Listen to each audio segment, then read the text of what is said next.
My dear students, आज हम simple interest के बेहद महत्वपूर्ण प्रश्न आपको सॉल्व कराएंगे जो कि एसएससी के एग्ज़ाम्स में कई बार पूछे गए हैं।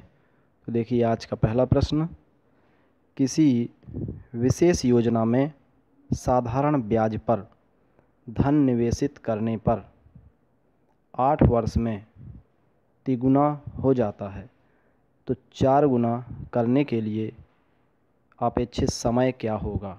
आपको टी निकालना है। मैंने आपको बताया था जो भी ये गुने वाले सवाल होते हैं और यहाँ पर 2 स्टेटमेंट दिए हुए हैं, ठीक है। एक बार ये देखिए तिगुना और एक बार है 4 गुना। तो आप कौन सा फार्मूला इस्तेमाल करेंगे, पिछले वीडियो में आपको बता चुका हूँ, n-1/t। n-1/t इस तरफ लिखेंगे और n-1/t इस साइड लिखेंगे, ठीक है।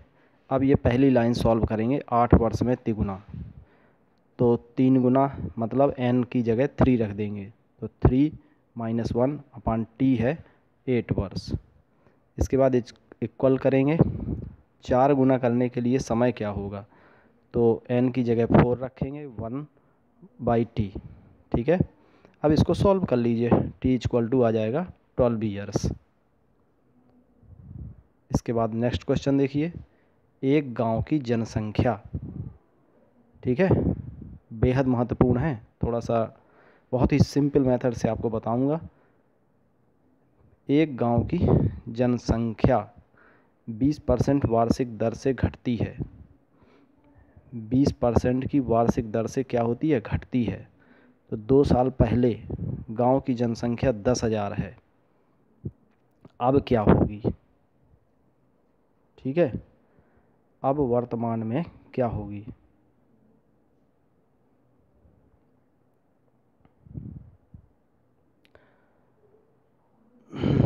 अब देखिए इसको क्या करेंगे,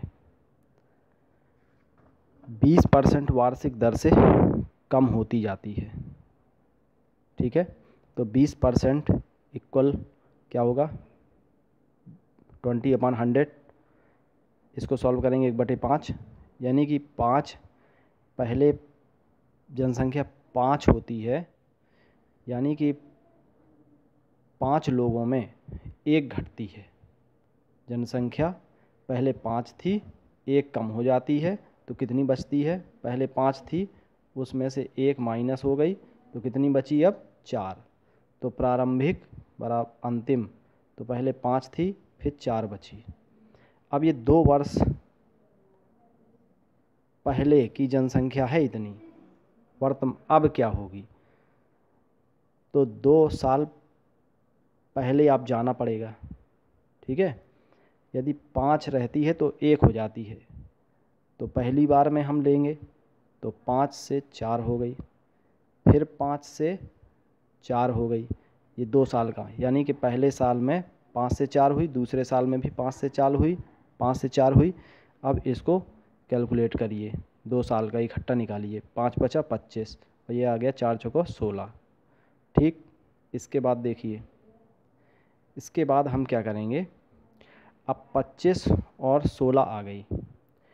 अब यहाँ पर हम कितने का मल्टीप्लाई कर दें कि 10,000 हो जाए, वो हाँ सॉरी, ये देखिए कह रहा गांव की जनसंख्या 10,000 2 साल पहले थी, तो 2 साल पहले 10,000 करिए, ये तो अनुपात आ गया 25:16 का, मतलब 25 प्रारंभिक जनसंख्या पहले, अब 16 बचती है। अब इसमें अगर हम 400 का मल्टीप्लाई कर दें तो क्या हो जाएगा, 10,000 हो जाता है। इसी प्रकार से यही सेम इसमें भी 400 का मल्टीप्लाई करना पड़ेगा 16 में भी, ठीक है। तो ये 64 आ जाएगा, यानी कि प्रारंभिक पहले 2 साल पहले 10,000 जनसंख्या थी, तो अब कितनी है, 6400 जनसंख्या है, ठीक है। अब कितनी है, 6400 जनसंख्या हुई। अब देखिए हम इसको सेकेंड मेथड आपको बताते हैं। ये सेकेंड मेथड वेरी इजी है। सबसे पहले आपको क्या करना है कि 2 साल पहले गांव की जनसंख्या है 10,000, ठीक है, बिल्कुल इजी है, 10,000, ओके। ये 10,000 जनसंख्या है। अब 20% वार्षिक दर से घटती है, यानी कि 2 बार घटाना है, 2 साल पहले है, ठीक है, तो 2 साल बाद कितनी होगी, ठीक है, यानी कि 1 साल के बाद घटी 20%, तो 20% कम हुई, इसका मतलब इसका कितनी हो गई 80%। तो 80/100 ये पहले वर्ष का। फिर दूसरे साल भी 20% घटती है, तो ये भी 80/100, 2 वर्ष पहले की जनसंख्या का 80/100। अब इसको कैंसिल कर दीजिए, ये देखिए 8 अठाई 64, 6400 आ गई। इस तरीके से कर लीजिए, वेरी इजी है। ठीक है, उस तरीके से करने की आपको ज़रूरत ही नहीं है, जो आपको पसंद आए। इसके बाद नेक्स्ट देखिए, 10% वार्षिक ब्याज की दर से। ये जो 10% है ये क्या है, ब्याज दर है। किसी निश्चित समय के बाद एक निश्चित मूलधन और साधारण ब्याज का अनुपात, यानी कि मूलधन और साधारण ब्याज का जो अनुपात है वो 10:3 है। ठीक है, यानी कि जो मूलधन है वो 10 है, साधारण ब्याज है वो 3 है।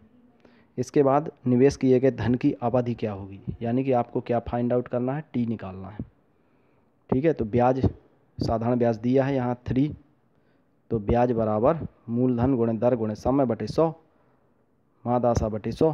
तो ये मूलधन है आपका, ये देखिए 10 दिया है यहाँ पर, तो ये आ गया मूलधन, गुणे दर 10% है ये देखिए, और गुणे 100 समय आपको निकालना है, बस फाइंड आउट कर लीजिएगा। तो टी इक्वल टू 3 आ जाएगा, 3 ईयर्स। नेक्स्ट क्वेश्चन देखिए, 2 विभिन्न बैंकों से 500 रुपये पर 2 वर्ष में प्राप्त होने वाले साधारण ब्याजों का अंतर 2.5 रुपये है। उनकी ब्याज की वार्षिक दरों का अंतर क्या होगा। दर आपको निकालनी है, दर का डिफरेंस। ठीक है, तो जब साधारण ब्याज का जो डिफरेंस है, तो दरों का अंतर आप कैसे निकालेंगे। देखिए, दरों का अंतर बराबर हमने मान लिया कि ये आर है। दर का सूत्र होता है ब्याज गुणे 100 बटे मूलधन गुणे समय, यही तो होता है। तो ब्याज आपका दिया है 2.5, तो 2.5 गुणे 100 बटे मूलधन कितना है 500, और समय कितना है 2 वर्ष। ठीक है, तो अब इसको सॉल्व आप कर सकते हैं आसानी से। तो 2.5 रुपये गुणे 100 बटे 500 गुणे 2, इसको सॉल्व कर लीजिए, 0.25% आ जाएगा दर। ठीक है, ये आपका, जब भी अंतर हो, अंतर वाले सवाल में, इसमें आपको कंफ्यूज होने की ज़रूरत नहीं है। ब्याज दरों का अंतर पूछ रहा है, और यहाँ ब्याजों, साधारण ब्याजों का अंतर दिया है, तो दरों का अंतर बराबर ब्याज का अंतर गुणे 100 बटे मूलधन गुणे समय। मूलधन तो उतना ही रहेगा ना, मूलधन थोड़ा ना बदल जाएगा। मान लीजिए साधारण ब्याज 2 वर्ष में प्राप्त होने वाले साधारण ब्याजों का डिफरेंस इतना है, पहले वर्ष कुछ हुआ, दूसरे वर्ष कुछ ब्याज प्राप्त हुआ, उनका डिफरेंस, और ब्याज दरों का भी अंतर आ गया, लेकिन मूलधन तो उतना ही है 500 रुपये। चलिए नेक्स्ट क्वेश्चन देखिए, कोई धन साधारण ब्याज की किस वार्षिक दर से 5 वर्ष में दुगनी हो जाती है। मैंने आपको बताया था ये दुगनी तिगनी वाले सवाल, इसमें ये n है दिया है, और सूत्र होता है n-1/t, वो चीज़ अलग है।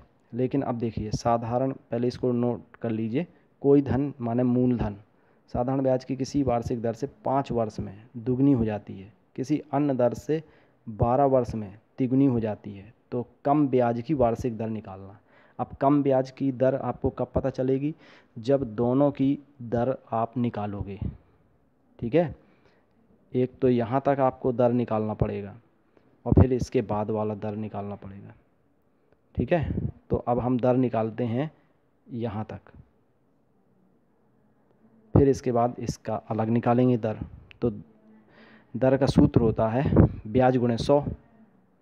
तो ब्याज मैंने आपको बताया था कैसे निकालेंगे, ये जो दुगनी हो जा गई ये मिश्र धन हो गया, और मूलधन आपने मान लिया 1 है, तो 2 - 1 करेंगे तो ब्याज आ जाएगा। तो ये देखिए ब्याज बराबर मूलधन 1 है, दर r है, समय 5 वर्ष है, ये देखिए दिया हुआ है, तो समय 5/100, तो r का मान निकाल लेंगे यहाँ से 20%। ठीक है, ये आ गई आपको पहली दर, या दर का डायरेक्ट फार्मूला लगाइए, ब्याज गुणे 100 बटे मूलधन गुणे समय।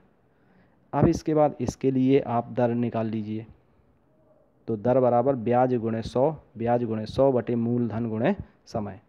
ब्याज कितना है 3 - 1, मैंने बताया ना, मूलधन 1 मान लीजिए, मिश्र धन ये तिगुना हो गया, तो ब्याज कितना हो गया, मिश्र धन माइनस मूलधन, तो 3 - 1 इंटू 100 अपान मूलधन कितना है 1 और समय कितना है 12। अब इसको सॉल्व कर लीजिए, तो 50/3 16 सही 2/3। अब आप खुद बताइए कि 16 सही 2/3 ब्याज दर ज़्यादा है कि 20% ज़्यादा है। और कम पूछ रहा है आपसे, कम ब्याज की वार्षिक दर पूछ रहा है, तो कम ब्याज की दर है आपकी 20% और 16 सही 2/3% में ये आपकी आ गई 16 सही 2/3%। ये कम दर है, यही आपका आंसर है।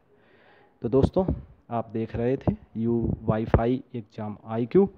दोस्तों आप लोग प्रमोट करिए इस चैनल को और अपने दोस्तों को शेयर करिए, और अभी तक सब्सक्राइब नहीं किया है तो रेड बटन आप दबा दीजिए सब्सक्राइब का, जिससे आपको आने वाले हर वीडियो प्राप्त हो सकें। और हम कोशिश कर रहे हैं कि आपको चैप्टर वाइज पढ़ाने की।